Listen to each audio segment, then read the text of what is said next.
vamos a ir directo hasta la segunda parte de qué es la iglesia, cómo comprendemos la iglesia. Y un repaso rápido a lo que vimos la semana pasada es, vimos algunas características de la iglesia. Vimos que la iglesia es catalogada como la novia, como la esposa, como el cuerpo. Vimos a través del día de Pentecostés cómo de 12 pasaron a 120, de 120 a 3.000, de 3.000 a 5.000, y cómo empezó a crecer la iglesia, cómo empieza a establecerse como iglesia, hasta el punto que hoy estamos aquí más de 2.000 años después, reunidos en su nombre por lo que pasó en esos momentos, en ese tiempo. Y veíamos también que la única manera de comprender la iglesia es comprender a Jesús. La iglesia no nace cuando aparece ahí en Antioquía y se le llama por primera vez cristianos a los discípulos, a los apóstoles, sino que la iglesia nace a través de una persona que se llama Jesús. Jesús les enseña a los discípulos a cómo relacionarse, le da la gran comisión, el mandamiento de ir y hacer discípulos. Luego de eso ellos empiezan a generar algo que se llama iglesia. ¿Ok? Conociendo a Jesús, vamos a conocer la iglesia. Yo siempre digo, es muy bueno conocer de Pablo, es muy bueno conocer de Pedro, es muy bueno conocer de Juan, es muy bueno conocer de Lucas, de Abraham, de lo que sea, pero nuestro norte a seguir es Cristo. Yo sé que todos tenemos nuestros preferidos o nuestras preferidas en la Biblia, pero quien nos marca la vida, quien murió por ti y por mí, no fue Daniel ni David, fue Jesús. Y Jesús nos marca una pauta. Jesucristo, el Rey de Gloria. Y Jesús, Él comenzó a hacer iglesia. Jesús comienza a hacer iglesia con 12 personas, ¿sí? Más allá de las malas experiencias que tuvo con uno llamado Judas, siempre hay malas experiencias, pero Él enseñó a hacer iglesia. Y vamos hoy día a ver una de las tantas características, quise poner tantas características y me di cuenta que iba a tener más de 50 slides y de verdad que hoy día hay que ir a almorzar. Así es que solamente nos vamos a concentrar en una el día de hoy para que se entienda bien, ¿ya? A todo esto, nadie se quedó dormido, ¿cierto? Con el cambio de hora, ¿no? Que bueno, yo dije hoy día vamos a ver 10 personas, habemos más de 10, como cantábamos, donde hay 2 o 3, pero habíamos más de 2 o 3, así que eso es muy bueno. Bien, ¿cuál es la característica que hoy vamos a ver? La característica de hoy de la iglesia tiene que ver con una iglesia de poder. Bien, una iglesia de poder. La iglesia, como veíamos el domingo pasado en el día de Pentecostés, ¿qué fue lo que provocó que pasaran de 120 a los 3.000 y a los 5.000? El derramamiento del poder de Dios. No fue que estaban y dijeron, ¿sabes qué? Pongámonos a conversarnos respecto a cómo vemos. No hicieron una tertulia, una reunión, una conversación respecto a qué fue lo que hizo Jesús cuando estuvo acá en la tierra, sino que fue poder de Dios. El poder de Dios a ti y a mí nos impacta y nos cambia. Lo que nos transforma es la convicción a través del Espíritu Santo de pecado. Pero el Espíritu Santo se manifiesta a través de algo que es lo sobrenatural. Es entendible pasar de muerte a vida sin comprender lo sobrenatural. Porque justamente el Espíritu Santo ni tú ni yo lo podemos ver. No podemos verlo, no es una persona que me dice, más allá de un buen consejo que alguien te dé, nadie cambia de muerte a vida por un consejo. Tú y yo hoy día estamos acá porque alguien nos convenció y ese alguien es el Espíritu Santo. Ya desde ahí partimos desde lo sobrenatural, lo que no podemos ver, eso es lo que el Señor hace en nuestras vidas.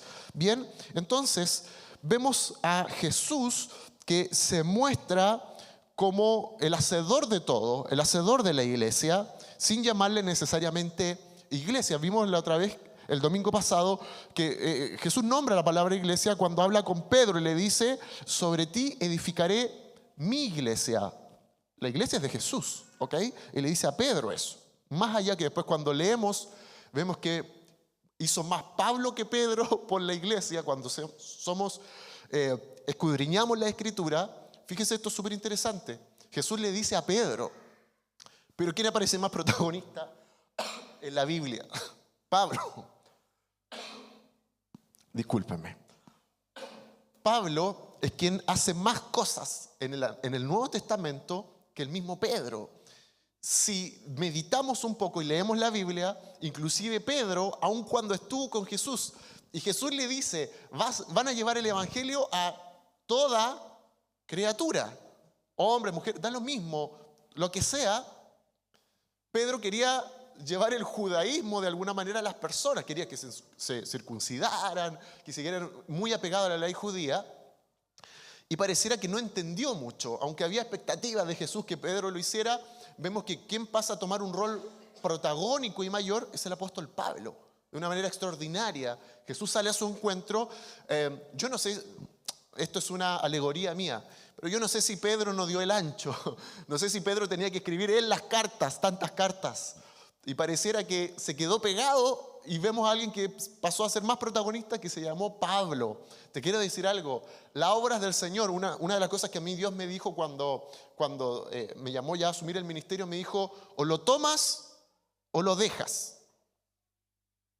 O lo tomas o lo dejas. Y cada vez que Jesús estaba con una persona le decía, este es el evangelio, si te gusta, bueno, si no, eres libre de hacer lo que tú quieras. Siempre hay una decisión de parte nuestra. Somos escogidos, pero uno toma decisiones. Usted y yo tomamos decisiones en la vida. Y siempre a mí me causa esta meditación el pensar de que el comisionado era Pedro, pero quien pasa a ser más protagonista es el apóstol Pablo. Es algo muy interesante, pero no vamos a hablar de eso el día de hoy, sino que vamos a ver cómo una de las características más importantes de la iglesia es una iglesia de poder. Y vamos a ver cómo dice la palabra de Dios en Hechos 5:12, por mano de los apóstoles se realizaban muchas señales y prodigios entre el pueblo y estaban todos unánimes en el pórtico de Salomón. Acá vemos, mira, el poder de Dios es invisible, pero vamos a ver de que siempre lo sobrenatural se da a través de ¿quién? De personas de carne y hueso, como tú y como yo. ¿Qué es lo que leemos? Por mano de los personas. Siempre digo lo mismo, quizás los apóstoles tenían flatulencia, tenían caspa, tenían, qué sé yo, uno era medio miope, alguien tenía que ocupar lentes, no sé si había lentes en la época. Personas de carne y hueso, con las uñas largas, qué sé yo, no tengo idea, tenían el pelo largo. Gracias, esto me va a ayudar bastante. Como dirían antiguamente, estén clamando, hermano. No. ¿Y cómo se llama? Vemos que las señales y los prodigios son a través de gente de carne y hueso como usted y como yo. ¿Bien?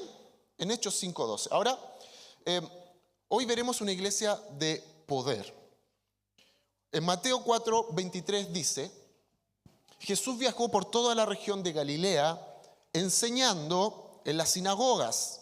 En otras versiones dice en sus sinagogas, recordando que a Jesús no le daba la entrada en todos los lugares. Bien, anunciando la buena noticia del reino y sanando a la gente de toda clase de enfermedades y dolencias.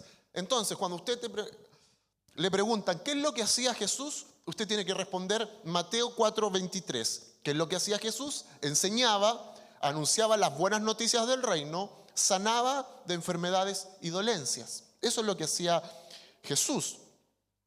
¿Qué es lo que dice en Marcos 1:34? Y sanó a muchos que estaban enfermos de diversas enfermedades y expulsó a muchos demonios y no dejaba hablar a los demonios porque ellos sabían quién era él. Ahora, vamos a ver algo muy interesante que es el reclutamiento de los discípulos, quienes después forman la iglesia de una manera, por así decirla, más establecida. ¿Cómo fue este reclutamiento? Y ojo con esto que es muy importante. Ustedes se van a encontrar cuando lean la Biblia con distintos autores de vivencias de Jesús. Vemos autores como Mateo o Marcos, o como Lucas. Y tú vas a encontrar una misma escena, por así decirlo, pero descrita por distintos testigos. Entonces, les voy a mostrar este ejemplo. Vamos a leer en Mateo 4:18 al 22. Jesús llama a los discípulos. Jesús iba caminando por la orilla del lago de Galilea cuando vio a dos hermanos. Uno era Simón, también llamado Pedro, y el otro Andrés. Eran pescadores y estaban echando la red al agua.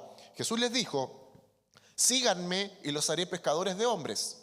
Al momento dejaron sus redes y se fueron con él. Todos entendemos esto, ¿verdad? Ahora hay algo incompleto. Porque no fue tan así. Oh, chachán. ¿Qué pasa si les digo que no fue tan así? Lo que describe este autor es una escena. Va Jesús y pareciera, si leemos solo esto, pareciera que él llegó y le dijo a personas sin nada, vengan y síganme. Y pareciera que de la nada ellos lo siguen. Cosa que es cierta, pero a la vez es incompleta. ¿Por qué? Vamos a verlo. ¿Qué es lo que dice Lucas 5 del 1 al 11? Cierto día, mientras Jesús predicaba en la orilla del mar de Galilea, grandes multitudes se abalanzaban sobre él para escuchar la palabra de Dios. Jesús notó 2 barcas vacías a la orilla porque los pescadores las habían dejado mientras lavaban sus redes. Al subir a una de las barcas, Jesús le pidió a Simón, el dueño de la barca, que la empujara al agua. Luego se sentó en la barca y desde allí enseñaba a las multitudes. Cuando terminó de hablar, le dijo a Simón: ahora ve a las aguas más profundas y echa tus redes para pescar. Maestro, respondió Simón, hemos trabajado mucho durante toda la noche y no hemos pescado nada. Pero si tú lo dices, echaré las redes nuevamente. Y esta vez las redes se llenaron de tantos peces que comenzaron a romperse las redes. Un grito de auxilio atrajo a los compañeros de la otra barca y pronto las dos barcas estaban llenas de peces a punto de hundirse. Cuando Simón Pedro se dio cuenta de lo que había sucedido, cayó de rodillas delante de Jesús y le dijo: Señor, por favor, aléjate de mí, soy un hombre tan pecador. Pues estaba muy asombrado por la cantidad de peces que habían sacado. Al igual que los otros que estaban con él, sus compañeros Santiago y Juan, hijos de Zebedeo, también estaban asombrados. Jesús respondió a Simón: no tengas miedo, de ahora en adelante pescarás personas. Y en cuanto llegaron a tierra firme, dejaron todo y siguieron a Jesús. Nos damos cuenta que el relato es un poquito más extenso. Por eso cuando uno lee, tiene que poner ojo, porque va a encontrar en 3 evangelios la misma historia. Pero si leemos, nos quedamos solamente o con Mateo o con Marco, nos vamos a dar cuenta que no vamos a ver lo sobrenatural de Dios, de Jesús, sino que vamos a ver simplemente personas que pareciera que de la nada le siguieron. Pero aquí había algo muy profundo. ¿Qué fue lo que hizo que Simón, el después llamado Pedro, junto a los demás, siguieran a Jesús? Ver el poder sobrenatural de él. ¿Ok? Comienza este reclutamiento de Jesús con los discípulos de una manera que es sobrenatural. Por eso es muy importante ver qué es lo que causa que Simón no fue de la nada, no fue como que voy a seguir un tipo que va por ahí o que escuché hablar, sino que hubo algo que impactó la vida de Simón, que impactó la vida de los discípulos, y es ver algo que fue extraordinario, que fue ver al Jesús lleno de poder. Ahora, yo encontré por ahí, quizás este dato no esté bien, pero encontré 36 milagros de Jesús registrados en la Biblia. Voy a nombrar 5. Sanó a una mujer que hacía 12 años que padecía hemorragias, curación de 2 ciegos, sanó a la hija endemoniada de una mujer cananea, alimentó una multitud con panes y peces, sacó una moneda de boca de un pez para pagar los impuestos, y en sus 3 años de ministerio hizo 36 milagros. Esto quiere indicar que el ministerio de Jesús estuvo marcado por algo, lo sobrenatural. No, dice la Biblia que siempre en la época se levantaban pseudos maestros, pero esos pseudos maestros lo único que hacían era hablar de lo escritural. ¿Cuál era la diferencia, además de ser Dios mismo, cierto? Pero ¿qué hizo la diferencia entre Jesús y los demás que se levantaban en la época? El poder. El poder de Dios. El poder de Dios hizo y marcó la diferencia entre Jesús y los pseudo maestros o los maestros que se levantaban en la época y los maestros que estaban en las sinagogas. Luego vemos en Lucas 9, del 1 al 6, de cómo Jesús comisiona a los discípulos. Jesús reunió a sus 12 discípulos y les dio poder para sanar enfermedades y autoridad sobre todos los demonios. Y fíjese esto, luego de esto los envió a anunciar las buenas noticias del reino de Dios y sanar enfermos. Jesús les dijo: no lleven nada para el viaje, no lleven bastón ni mochila, ni comida ni dinero, tampoco lleven ropa más. Cuando lleguen a una casa, quédense ahí para vivir hasta que se vayan del lugar. Si en alguna parte no quieren recibirlos, cuando salgan de allí, sacúdanse el polvo de los pies en señal de rechazo. Los discípulos salieron y fueron por todos los pueblos de la región anunciando las buenas noticias y sanando a los enfermos. Pero ahora, si nos fijamos en el orden que Jesús establece, no fue decirle vayan a anunciar el evangelio, sino que hubo antes. Jesús le da una prioridad antes. Dice, y les dio poder para sanar enfermedades y autoridad sobre todos los demonios. Luego les dice, compartan el evangelio. ¿Por qué es importante esto? Porque yo no sé la visualización que usted tenga del evangelio. A veces hablamos de Jesús, a veces contamos las historias de Él, a veces no pasa nada. A veces nos enfocamos, a veces inclusive podemos tomar extractos de internet, tiramos textos bíblicos. Pero lo primero que Jesús hace con los discípulos es empoderarlos. ¿Sabe por qué? Porque la palabra de Dios nos dice lo siguiente, que nuestra lucha no es contra carne ni sangre, sino contra ¿qué? Esto es espiritual.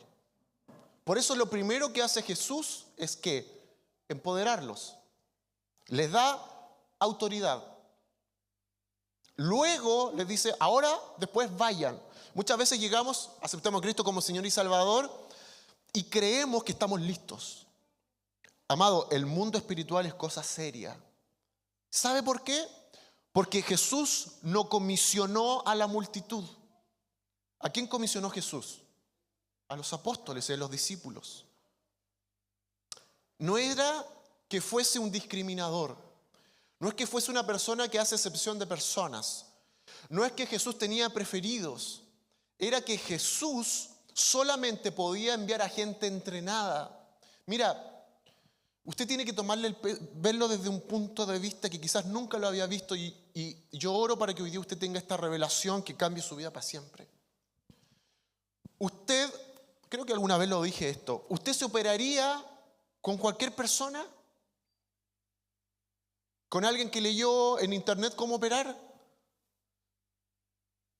Usted, usted se sube, bueno, al menos ustedes saben cómo son las micros de Valparaíso, ¿no? Iba a poner, dije, su sangre, Señor, es como, churra, es como el rally, Fittipaldi no es nada. Pero usualmente, no sé, usted iría a un colegio donde no es profe, pero de repente ahí agarró un paper de internet y ya vamos a enseñar. Usted no hace eso, porque se supone que es algo importante. Se supone que hay gente que se prepara por años, ¿cierto? Usted no se subiría a un avión con un tipo que estuvo leyendo un manual antes de subir, ya y vamos con fe nomás. Usted no lo haría. Usted no se pegaría un viaje, ¿cierto?, en un crucero, qué sé yo, con alguien que improvisó. Mira, cuando nosotros aceptamos a Cristo como Señor y Salvador, pasamos de muerte a vida, pero eso no significa necesariamente que estemos preparados. Si usted entiende que en lo secular, para una tarea importante se necesita preparación, ¿usted comprende el mundo espiritual? ¿Usted sabe lo que pasa? ¿Usted sabe lo delicado que es esto? Por eso que Jesús está 3 años entrenando a gente, ojo con esto, no a una multitud, a 12. La multitud recibía los beneficios de Jesús, pero ¿a quién comisiona? A 12. Porque esto no es chacota, no es que ya y ahora yo tengo ganas. No, esto es algo importante. Por eso que hablamos el día miércoles con las mujeres de que la etimología de discípulo y disciplina es la misma. No se puede ser discípulo si tú no tienes disciplina. Tú no puedes tratar de ser operado por alguien que de repente se aburrió y quiso dejar la medicina y ya, yo siento que tengo ganas de operar. Pero lamentablemente vemos mucho en el reino de Dios gente que no tiene disciplina, que no es discípulo y le dicen, ay, si yo voy a predicar, yo voy a enseñar, yo voy a hacer tal cosa. Y ojo con eso, porque el apóstol Pablo en sus cartas paulinas le ponía mucho hincapié a esto, que no cualquiera puede enseñar, no cualquiera puede ministrar a otro, no cualquiera puede imponer mano, porque es discriminatorio, no, porque esto es algo delicado. En el mundo nos preparamos, en el mundo le tomamos valor a las cosas, pero pareciera que a veces lo espiritual, como no lo vemos, es algo que si siento lo hago. Y esto, ojo, lo enseñó Jesús con los discípulos y lo enseñan con los apóstoles. Toda persona que salió a establecer la obra de Dios fue comisionada. Tito, toda la gente que fue, Pablo con sus discípulos, Bernabé, Jacobo, Pedro, fueron personas que pasaron un tiempo siendo ministrados, siendo de confianza, fieles e idóneos, para luego poder hacer la obra del Señor. Esto no es como siente mi corazón. Tú y yo tenemos que ser capacitados, dar fruto de obediencia, de disciplina, de amor, de cuidado, para hacer la obra de Dios. No existe nada más delicado acá en la tierra que la iglesia de Dios. ¿Es importante un médico? Sí. ¿Es importante un ingeniero? Sí. ¿Es importante un técnico? Sí. ¿Es importante un chofer? Sí. Pero en esto tenemos que ser enseñados, guiados. Y lo primero que hace Jesús, antes de llegar a decir, vayan y cuenten lo que nosotros hacíamos, cuando cuenten historias, no. Lo primero que hace es empoderar. Y les dio poder para sanar enfermedades y autoridad sobre los demonios. Jesucristo quería marcar la diferencia. Jesucristo no quería a personas que contaran historias. Jesús quería que su gente hiciera lo mismo que él hacía. Y que era traer el reino de los cielos a este lugar. ¿Cómo se manifiesta Dios? ¿Cómo se manifiesta el reino de los cielos? ¿Cómo se manifiesta el reino de los cielos a los atormentados? ¿Cómo se manifiesta el reino de los cielos a la gente que está atada? ¿Cómo se manifiesta el reino de los cielos a gente que está perdida con ataduras, que está con maldiciones generacionales? No es a través del relato de la historia de Pablo, no es contándole la historia de Jacob, no es contándole los 10 mandamientos, es a través del poder de Dios, la obra sobrenatural del Espíritu Santo. Eso fue lo que Jesucristo enseñó a sus discípulos. Y luego les dice, anuncien el Evangelio. Entonces, Jesús equipa a su gente antes de enviarla. Él escoge a personas y segundo, las personas estuvieron dispuestos a dejarlo todo. Vemos en la Biblia mucha gente que quería, pero no quería dejarlo. Quería seguir a Jesús, pero no quería dejar las cosas. Y eso en el Evangelio no sirve. Por eso es que era un grupo más reducido, porque no todos quieren, a veces muchos quieren los beneficios de los 12, pero no los costos de los 12. Entonces, primero, Dios se empodera para que esto se lleve a cabo y podemos ver 3 puntos acá. Primero es ser discípulo, porque Jesús conocía realmente quiénes eran los 12. Segundo, es ser empoderado. Y tercero, es ser enviado. Si usted no es discípulo, no puede ser empoderado y no puede ser enviado. ¿Por qué vas a enviar a alguien que no es discípulo? Por eso Jesús no envía a la multitud, envía a discípulos. Y por eso que en el Nuevo Testamento pasa exactamente lo mismo. Para Jesús tener autoridad espiritual no era un tema menor. ¿Ok? Vemos en Efesios 6:12, dice, porque no tenemos lucha contra sangre ni carne, sino contra principados, contra potestades, contra los gobernadores de las tinieblas de este siglo, contra huestes espirituales de maldad en las regiones celestes. Vemos en el Antiguo Testamento un caso de personas que se hacían pasar por discípulos y quisieron liberar a un endemoniado. ¿Y cómo salieron? Desnudos. Salieron trasquilados. Porque el reino de los cielos no es ver una prédica en YouTube ni sacar un paper de internet. Esto es un caso serio, amados.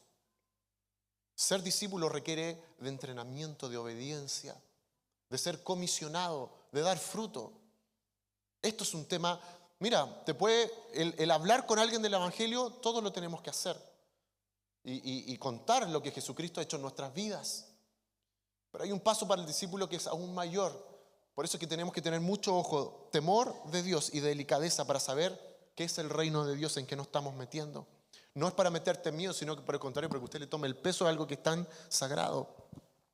El Evangelio es más que conocimiento. En 1 Corintios 2:4, y mi mensaje y mi predicación, fue ¿quién? Si vemos ahí el título, ¿quién podemos cachar quién es? Pablo. Y mi mensaje, esto dice el apóstol Pablo, y mi predicación fueron muy sencillos. En lugar de usar discursos ingeniosos y persuasivos, Confío solamente en el poder del Espíritu Santo. No son nuestras capacidades, no es cuánto pueda llenar de verborrea teológica una persona, sino que esto es simplemente el poder del Espíritu Santo. ¿Pero a quién? A un apóstol, a un discípulo, a alguien que se atrevió a dejarlo todo. ¿Cómo la iglesia puede tener autoridad sobre el mundo espiritual si, por ejemplo, no creemos en este mundo espiritual? Pregunta, ¿en los tiempos de Jesús había maldad? ¿Había corrupción? ¿Habían endemoniados? ¿Habían enfermos? ¿Ahora ya no hay más eso? Sí, hay 10 veces más. Uno puede entender que quizás la gente en la época de los apóstoles iba a decir, como van evolucionando, ya esto después no va a haber. Es como decir, la gente en el paso de los tiempos se vuelve más inteligente. Y uno entiende que quizás tiempo atrás uno pudiese pensar que la delincuencia no iba a estar porque somos seres evolucionados. ¿Sí o no? ¿Cómo está la delincuencia? Yo recuerdo tiempos en donde uno dejaba las cosas afuera de la casa, juguetes, una bicicleta, el Transformer, un autito, te levantabas en la mañana y tomabas tus juguetes. Y seguían estando ahí. No sé si eran porque eran muy malos, nadie te los robaba. Las muñecas eran falsas, no sé. Pero hoy día, olvídate. Pareciera que entre más la humanidad debiese avanzar, nos volvemos más prehistóricos. Solamente por nombrar un área. Y todo, de hecho la palabra dice que en los últimos días va a haber más maldad. Y hubo algo muy interesante que creo que lo dijo el apóstol Eliezer, no sé, y que me trajo paz, por así decirlo. Y era que hoy día nosotros estamos viendo que está la cosa cada vez peor. Y te quiero decir que el próximo alcalde o el próximo gore o el próximo core o el próximo concejal no te va a cambiar la vida. Porque además la Biblia ya te dijo algo, esto se viene peor. Entonces no la cargue tanto con el presidente que venga o el que está, porque esto cada vez se va a salir más de las manos. Van a decir, el pastor que vino pesimista hoy día. No, es que te estoy diciendo que a mí me bajó la revolución porque tú te enojas con el político que no sabe darle solución a algo. Claro, algunos dicen, ¿y cómo Bukele? Mira, en los postreros días la cosa se va a poner tan cuática que eso va a ser la venida para el anticristo, porque ya nadie le va a encontrar solución a las cosas. Y vamos a tener que escoger a una persona, o la gente va a tener que escoger a uno solo, porque la gente ni siquiera se va a poner de acuerdo. Porque en vez de evolucionar, escrito está que va a quedar la embarrada. Por lo tanto, no la cargue tanto con el político, no la cargue tanto con... Si esto está escrito, amado. ¿Por eso nos vamos a quedar en la casa llorando? No vamos a predicar Sí, hay que predicar el evangelio, hay que orar, hay que interceder, hay que orar por las autoridades, por supuesto que sí. Pero hay cosas que ya están escritas. Nosotros tenemos, la palabra de Dios dice que donde sobreabunda el pecado, sobreabunda la gracia. Pero paralelamente hay algo que ya está escrito, que no va a ser cambiado. Es así. Por lo tanto, tome ánimo, respire profundo. Y después no diga, chuta, este nuevo político, voté por él y lo que me prometió, en 2 años más está diciendo, no lo veo. Baje las expectativas, porque esa persona no tiene poder sobre el mundo espiritual. No lo tiene, amado. ¿Queremos vivir de manera más tranquila? Por supuesto que sí. ¿Queremos que hayan líderes sanos? Por supuesto que sí, pero hay cosas que hasta a ellos se les escapan de las manos. Muchos saben que lo que está pasando en países como Venezuela tiene una raíz que es espiritual. Y muchos todavía están, es que podían hacer esto. Mira, si tiene una raíz espiritual lo que pasa en Venezuela. Lo que pasa en Haití, si usted supiera cómo fue dedicado Haití al mundo espiritual oscuro, por eso no, es que el de derecha y el de izquierda lo va a cambiar si hay un tema de raíz ahí. Todo es espiritual. Bien. Y ahora yo necesito hablar de algo que esto es súper importante, porque es mi deber.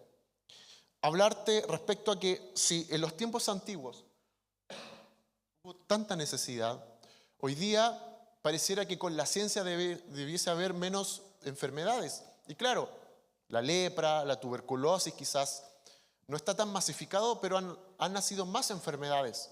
Hay otras cosas. Hay cosas que atormentan a las personas. Y yo puedo comprender que en el tiempo de Jesús tampoco habían tantas religiones ni tantas corrientes espirituales. En el tiempo de Jesús quizás no estaba el hinduismo, no sé si estaba el tarot, había otro tipo de cosas. Por lo tanto, lo malo que antes había, hoy se ha multiplicado. Si antes era difícil, hoy día es peor. De hecho, aquí a la vuelta dice, te leemos el tarot, allá en la esquina hay otro, yo los tengo bien cachaditos. Todo lo que antes se podía dar, hoy día está amplificado.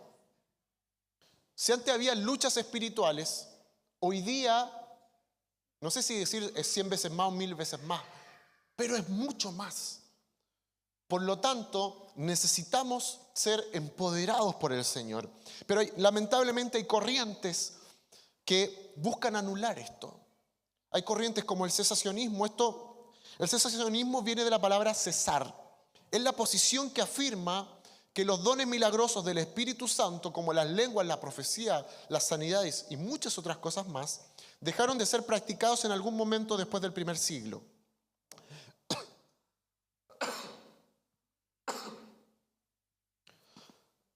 Los cesacionistas creen que el fin de la era apostólica terminó con el Nuevo Testamento y provocó el cese de milagros asociados. Fíjate que hay una manera de anular a la iglesia que es a través de las luchas de Satanás, pero hay otra que se mueve dentro de la iglesia, que es para anular el poder de Dios. Siempre Satanás ocupa estrategias desde dentro. ¿Quién traicionó a Jesús? ¿Un romano? ¿Quién fue? Uno de dentro. ¿Quién causaba las problemáticas en el pueblo de Israel? Era gente. ¿Quién le hacía la guerra a Moisés? ¿Eran los filisteos? ¿Eran los no sé? ¿Quiénes eran? La gente de dentro.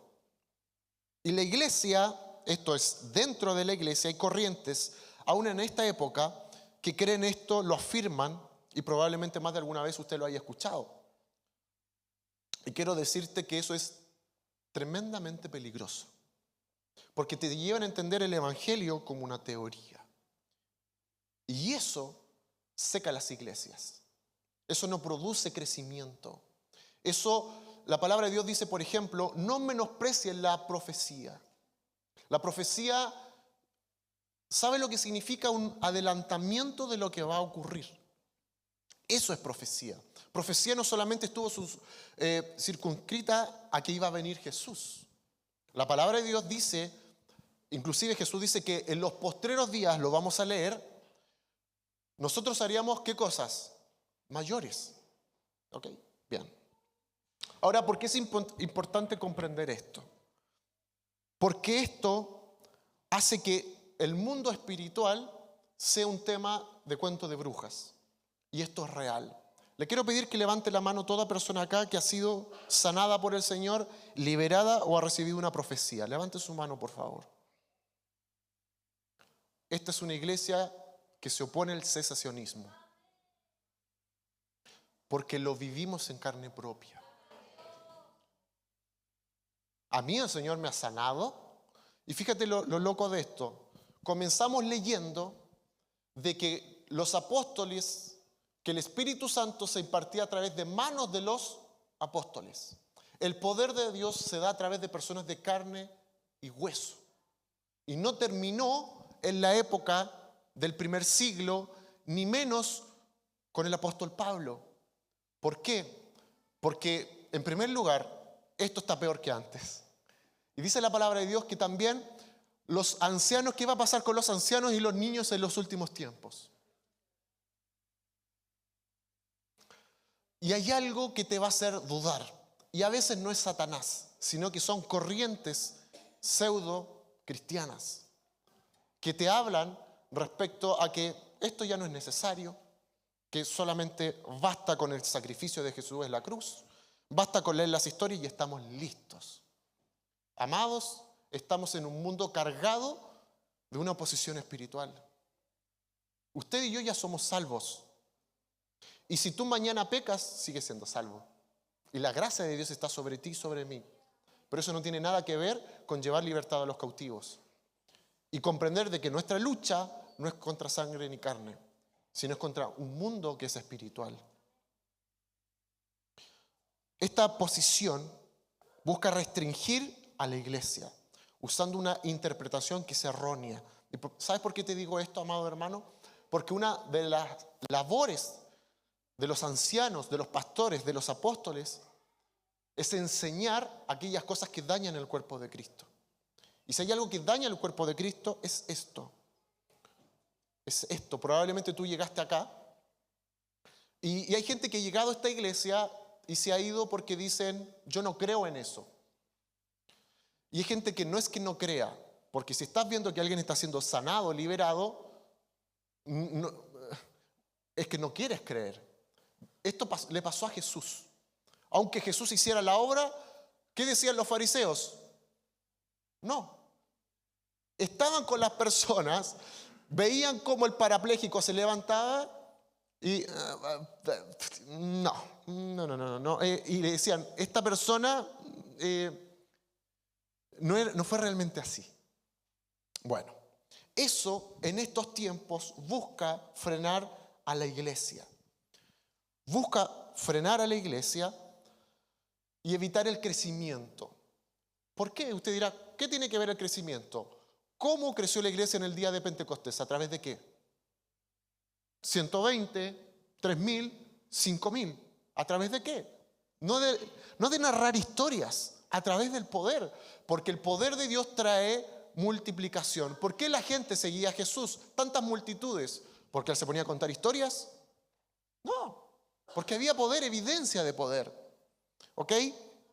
Mire lo que dice en Juan 14, del 11 al 12. Créanme cuando les digo que mi Padre y yo somos uno solo. Y si no, al menos crean en mí por lo que...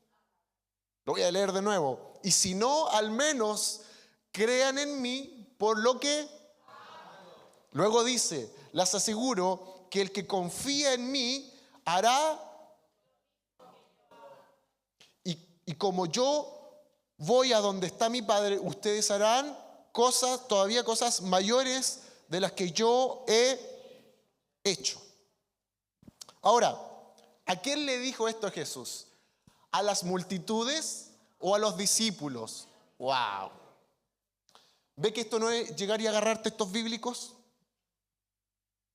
Hoy día la gente agarra textos bíblicos como quiere, sin ser discípulos. Yo quiero hacer esto, no quiero hacer esto otro y creo que esto va para mí. Ojo, cuando leemos y los contextos que leemos, Jesús le habla a multitudes, Jesús le habla a sus amigos, ¿cierto? Y Jesús le habla a discípulos. Tú no te puedes poner en el lugar de alguien que no eres, ni yo en un lugar que no quiero ser. Por eso hay que tenerlo bien claro a quién usa el Señor y por qué lo hace. Jesús no le dijo esto a la multitud y la multitud salieron excitadas y dijeron, ahora vamos a poder hacer todo esto. No, se lo dijo a ciertas personas porque ya vimos lo que pasó con esas personas. Entonces, usted y yo ya tenemos una vida eterna, pero acá en la tierra nos diferenciamos entre la multitud y los discípulos. Así como en los tiempos de Jesús también hubo una diferenciación. Por lo tanto, una de las manifestaciones más claras de la iglesia es el poder. Es el poder. ¿Cómo crece la iglesia? ¿Cómo nace la iglesia? ¿Cómo se establece la iglesia? A través del poder. Nosotros, Dios mediante, el próximo año, quizás a mediados de año, vamos a implantar lo que es nuestra escuela bíblica propia de Familia de Fe, con nuestros propios ramos, y eso viene después de un curso inicial. Un curso inicial es algo que es básico, la base, pero luego vamos a establecer cimientos, vamos a tener materias proféticas, algunas históricas, pero mucho que tiene que ver con cómo desarrollar la vida de discípulo, porque Jesús trabaja con discípulos, no trabaja con multitudes. Las multitudes toman, pero los discípulos hacen discípulos. Hoy en su curso inicial usted está viendo cosas que antes no sabía, pero debe comprender que el Evangelio crece y se multiplica a través de discípulos. La multiplicación de los panes y los peces vino a través de ¿quiénes? Discípulos. Jesús le dice y le pasa algo a los discípulos. ¿Pudo haber sido con otras personas? Sí, pero lo hace con discípulos. Entonces es importante que usted comprenda lo siguiente, amado hermano y amada hermana. ¿Cómo se está manifestando el poder de Dios en su vida? La pregunta número 1 que usted se tiene que hacer es si usted es o no un discípulo. Usted ya es hijo de Dios e hija de Dios. Todos los que están acá son hijos e hijas de Dios. Y mucha gente se va a ir al cielo, pero no todos son discípulos. Porque el discípulo requiere lo que podríamos ver en la palabra de Dios. ¿Cómo lo hacemos para poder vivir el mundo sobrenatural? Mira, fíjate esto. Voy a retroceder un poco. En el Antiguo Testamento habla de un hombre llamado Saúl. ¿Alguien se acuerda de Saúl? Saúl fue un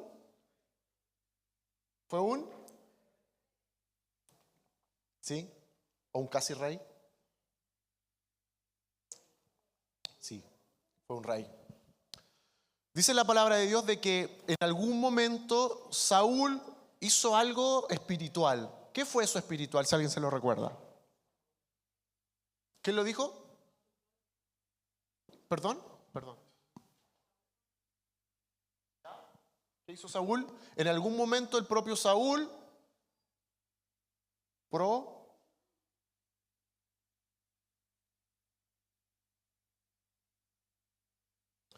dice la palabra de Dios que Saúl de repente sobre él venía el Espíritu de Dios. Venía, no habitaba. ¿Ok? Hay veces que vamos a estar bajo un manto de tanta gloria de Dios que tú probablemente veas cosas espirituales. De repente inclusive Dios te va a mostrar algo y le vas a hablar a alguien algo espiritual que va a ser que es de parte del Señor. Pero son instancias y momentos específicos. Pero otra cosa es tu vida ministerial con asignaciones de poder y gloria. Van a haber cultos donde de repente va a pasar eso. Y quizás tú peques el miércoles y eso no tiene mucho que ver. Pero Dios está buscando a gente, escúcheme esto, estable y confiable. Estable y confiable. Dios no puede derramar algo tan delicado en gente que es inestable. Porque esto es el reino de Dios. La iglesia crece por el reino de Dios. Jesús no podía hacer obra con gente que todo el rato estaba así, lo que pasa es que me aburro y que no sé si Jesús te sigo este miércoles o no, si voy o no. El reino de Dios no crece de esa manera. El creso de Dios, no es así. Por lo tanto, el mensaje del día de hoy tiene que ver con cómo tú ves la iglesia. Tú la puedes ver desde una perspectiva de multitud o perspectiva de discípulo. Perspectiva opcional o perspectiva de compromiso. Una perspectiva de entender lo que Él hizo por ti, lo que tienes que hacer por otro, o desde disfrutar lo que Él hizo por ti y hasta ahí acabó. Lo que Dios hizo por ti es más allá que un disfrute. Si te sacó de muerte a vida, ¿para qué es? Para que usted lleve la gloria de Dios a otras personas. No podemos quedarnos con ese disfrute simplemente. Ahora, si eso no está pasando en tu vida, ¿qué es lo que evita que usted sea un discípulo? Yo le voy a resumir toda la menjunja que puede tener en la cabeza en dos cosas. Porque usted puede estar pensando, yo te la voy a resumir al tiro. Uno es pecado y el otro es temor. Te la hago corta. Porque todo lo que usted esté pensando se lo voy a resumir. Pecado y temor. Porque tienes miedo a dejar cosas.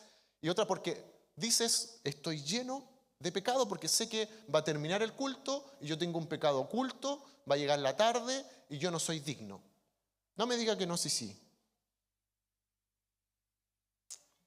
Tengo miedo a que si le digo que sí al Señor, me quede cesante, no sea feliz y mi vida cambie o me da vergüenza. Por lo tanto, hoy día el Espíritu Santo te está confrontando con dos cosas: el temor y la práctica de una vida de pecado. Una cosa es caer en pecado. Y dice la palabra de Dios que abogado tenemos ante el Padre y que sus misericordias se renuevan Cada mañana. Pero ¿qué es lo que te está llevando quizás a ser cristiano, pero vivir día a día en una práctica de pecado? ¿Qué es? Entonces quiero llevarte a algo, amado hermano. Te quiero invitar a que tú pienses no en el pecado ni en el temor. Por favor, sácate de la mente el pecado y el temor y piensa en Jesús. Deja de moverte todos los días por el pecado y por el temor. Porque esa es la primera cosa que va a ser una barrera para que tú seas iglesia y seas discípulo. Deja de pensar todos los días en el pecado y en el temor. Concéntrate en Jesús. Deja de ver lo que te falta. Deja de ver lo que te abruma, porque estás teniendo quizás una mentalidad, eres lavado y redimido, pero piensas y actúas como una persona que no tuviese a Jesús. Y Jesucristo, te quiero decir que ya lavó tus pecados. Ya los lavó. Ya los lavó. Ya los lavó. Él ya te perdonó. Pero la iglesia no avanza solo con creyentes. De hecho, la palabra de Dios dice que los demonios creen y tiemblan. Todo el mundo cree en Dios. Bueno, hay gente que no cree, pero todo es fácil creer. Pero Jesús busca gente, hijos e hijas, que sean capaces de ser discípulos. Y la iglesia se concentra en eso. Para que tú y yo seamos iglesia, es necesario pensar de otra manera. Yo te quiero invitar a que cierres tus ojos. El mensaje de hoy es muy corto, muy cortito.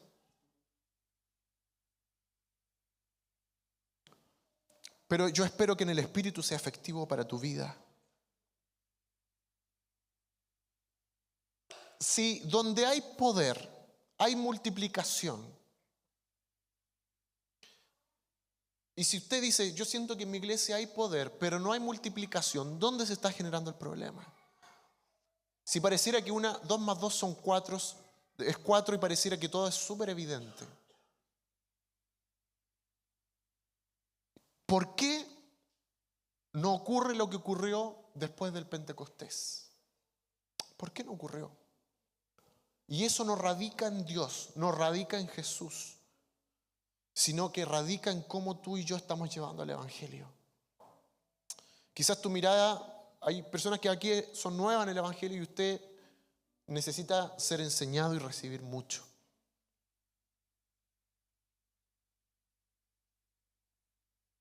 Pero si usted ya lleva un tiempo, la pregunta es, ¿por qué yo no puedo hacer lo que hacían los discípulos? Y quizás la primera pregunta es saber si tú eres discípulo.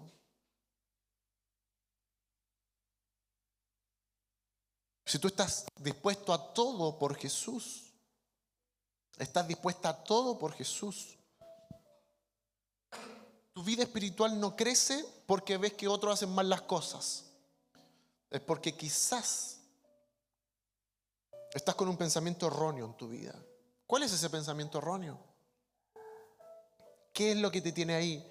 ¿Qué es lo que hace que cuando tenemos reuniones de hombres, de mujeres, de jóvenes, dices, sí, yo sé que tengo que cambiar y no cambio?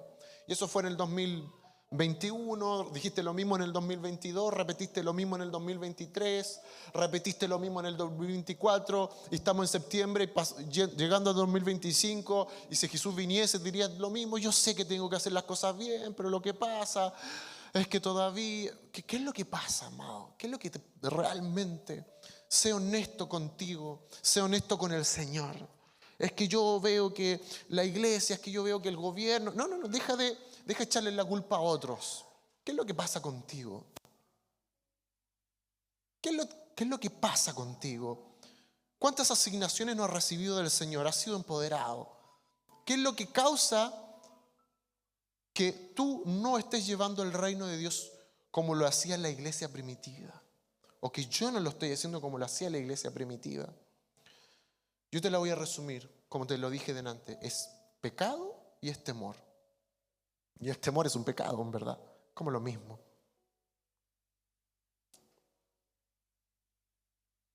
¿Qué es lo que hace que el mundo no experimente el poder de Dios que está en ti? ¿O qué es lo que hace que no quieras ser discípulo, sino que simplemente... Quizás muchos malentendieron la gracia. Hay gente que dice, yo puedo tener una vida sexual desordenada, yo puedo tener una vida financiera desordenada, yo puedo hacer lo que quiera y Jesús me sigue amando. No confundas el amor de Dios, no confundas la gracia de Dios, porque eso significa gobierno. Y si comprendiste bien la gracia, tienes que comprender la palabra gobierno, que Él es tu Señor y Salvador, no solo tu Salvador. Quizás aprendiste a medias. No es solo salvación, Él se convierte en tu Señor y Salvador. Por lo tanto, si antes hacías lo que te antojabas, hoy ya no es lo mismo. Yo te quiero hablar de un mensaje maduro. Yo te quiero hablar de un mensaje que hoy día no te va a hablar de prosperidad ni los bolsillos llenos de dinero. Te estoy hablando de un mensaje para gente que algunos ya es tiempo de que le tomen el peso a esto. Hoy día el mensaje es para hombres y mujeres que necesitan ser comisionados.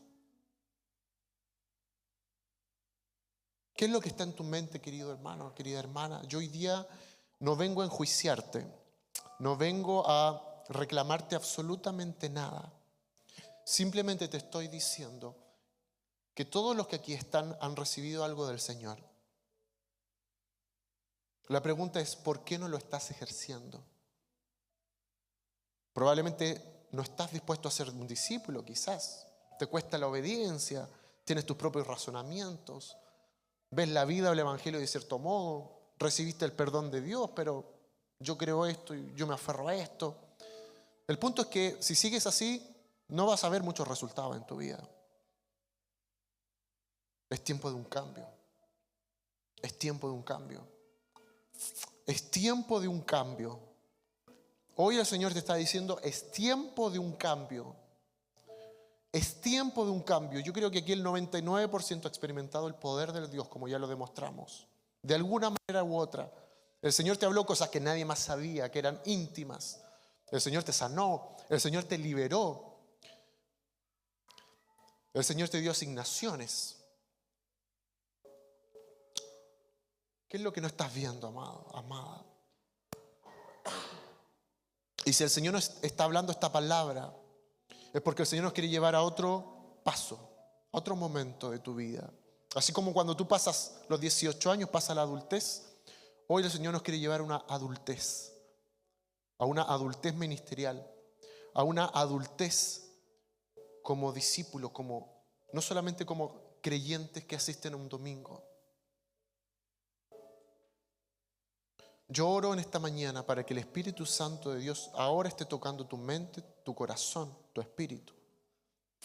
Y en el nombre de Jesús, ato todo espíritu inmundo que viene a las mentes a traer distorsión. ¿Cuál es tu problema, amado? ¿Tienes un problema con el dominio propio? La palabra dice que Él nos dio espíritu de dominio propio. ¿No estás pudiendo pasar una tranca de atadura? Y tú dices, ese es el motivo. No puedo. Bueno, ¿tú crees que hoy día Dios puede hacer algo por ti? Si tú lo crees, el Señor lo va a hacer. ¿Cuál es el motivo? El motivo que sea, si hoy se lo presentas al Señor, si tú quieres y deseas, Él lo va a hacer. Yo no sé cuántas personas el día de hoy quieran intentarlo de nuevo, una vez más. Quizás esto te abruma porque lo dijiste hace 5 años y no pasó nada, porque estabas pendiente de lo que Dios iba a hacer en ti. Pero hoy día, concéntrate en ti. Algunos necesitan comenzar de nuevo. Esa fue la palabra que Dios puso en mi corazón. Hay gente que necesita partir de nuevo. Hay gente que en el camino se enredó en la maleza. Hay gente que en el camino se confundió heavy. Empezó bien y ahora está súper confundida. Está súper mal, ha tomado muy malas decisiones. Estaba todo en bandeja y tomó el camino B. Si tomaste el camino B, si estás lleno de ruido, Si estás viendo que tu único fruto es con suerte llegar a la iglesia, tú necesitas resetearte espiritualmente. Necesitas vaciarte el día de hoy. Dios no murió en la cruz para que tú con suerte llegaras al culto dominical. Hay cosas mayores para tu vida, no importa la edad. No importa si tienes 70, 60, 40, 30. Pero hay gente que está agonizando en su vida espiritual. Hay gente que está mal en su vida espiritual. Pero hoy el Señor te viene a dar una nueva oportunidad. Si tú deseas en este día domingo partir nuevamente, necesitas retomar el camino A, no quedarte pegado en el B y ser iglesia al modo de Jesús. Te quiero pedir que pases acá adelante.